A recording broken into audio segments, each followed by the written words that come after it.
C বৰ লাজৰ কথা হৈছে দেই এইটো। ৰাছিয়াৰ পৰা তেল ক্ৰয় কৰিবলৈ আমেৰিকাৰ পৰা পাৰ্মিশ্যন ল'ব লগা হৈছে, অনুমতি ল'ব লগা হৈছে। আগতে ইংৰাজৰ শাসনত আছিল ভাৰতখন, পৰাধীন হৈ আছিল, এতিয়া ডনাল্ড ট্ৰাম্পৰ অধীনত আছে। যদি ইমানে ভয় আছে ডনাল্ড ট্ৰাম্পলৈ, তেন্তে ডনাল্ড ট্ৰাম্পকে ৰাষ্ট্ৰপতি পাতি দিয়া ভাল, প্ৰধানমন্ত্ৰী পাতি দিয়া ভাল। এনে গা মালিচ কৰি ভৰি মালিচ কৰি থাকিলে লাভ নাই নহয়। চীন আৰু ৰাছিয়াই কাকো ভয় নকৰে, সেইকাৰণে আগবাঢ়িছে চাৰিওফালে। আৰু ইৰাণৰ সৈতে তেওঁলোকৰ বিভিন্ন ধৰণৰ চুক্তি আছে, সেই চুক্তিমতে তেওঁলোকো লাভৱান হৈছে, ইৰাণো লাভৱান হৈছে, কাকো ভয় নকৰে। কিন্তু ভাৰতৰ আজি ইয়াক মালিচ কৰিব, কালি তাক মালিচ কৰিব, এনেকুৱা ভাবিছে নেকি?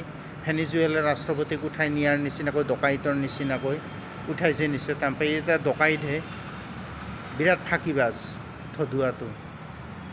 মানে আৰু ইমান যুঁজাৰু, মিছা কথা ক'ব পাৰে, সকলোকে লগাই দিয়ে।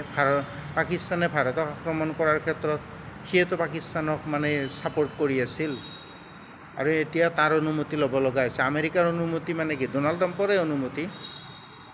ৰাছিয়াৰ পৰা তেল ক্ৰয় কৰিব ভাৰতে, নিজৰ পইচাৰে ক্ৰয় কৰিব।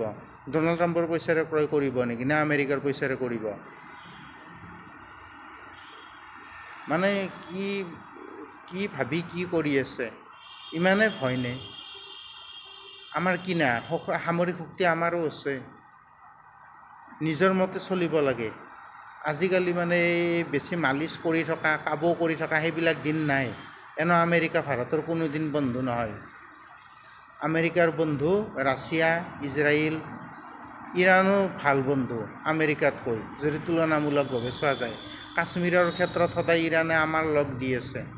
কাশ্মীৰৰ যি বিবাদ মানে পাকিস্তানৰ, কাশ্মীৰক লৈ ইৰাণে আমাক ছাপোৰ্ট কৰি আছে। আমেৰিকাটো দুমুখীয়া নীতি সদায়। ইমানে ভয়নে? খুদ আমেৰিকাত ডনাল্ড ট্ৰাম্পক চি দি আছে, সদনত দিছে, সদনৰ অধ্যক্ষই দিছে। চৌদি আৰবে কৈছে আমি এই যুদ্ধত অংশীদাৰ নহয়, ফ্ৰান্সে কৈছে। মানে এনেকুৱা ধৰণৰ কথাবিলাক।